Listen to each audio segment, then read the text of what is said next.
L-għajnuna tal-kola li jmiss se jkollha tkun tal-inqas 13 euro fil-ġimgħa iżda l-gvern għandu bżonn isib mezz biex il-paga tiżdied mingħajr ma jkompli jixħed piżijiet żejda fuq min ħaddem. Sostnit dan il-kap eżekuttiv tal-Kamra tan-Negozji Żaru Medji Abigail Agius Mamo f'intervista mal-Gazzetta Malta Business Weekly fejn saħqet illi b'mod inevitabbli l-għajnuna tal-oli tal-ħajja se tkun tal-inqas 13 euro kawża taż-żieda fil-prezzijiet.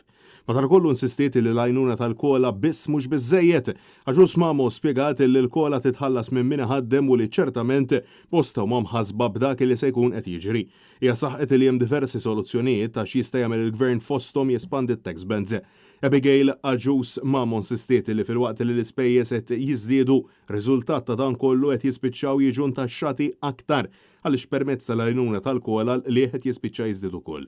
Hija saħqet li hemm bżonn ta' pjan aħjar kif ukoll dwar il-bżonn ta' ħaddiema li jaħdmu aktar bil-għaqal u jżidu l-valur tal-produzzjoni. Il-kap eżekuttiv tal-Kamra tal-SME saħqet li ma tistax tkun ċerta 100% li ħadd ma huwa qed jabbuża mis-sitwazzjoni taż-żieda fl-inflazzjoni, iżda sostniet li realistikament ma' hawn ħadd li qed jieħu gost iżid il-prezzijiet tal-merċ u s-servizzi tagħhom.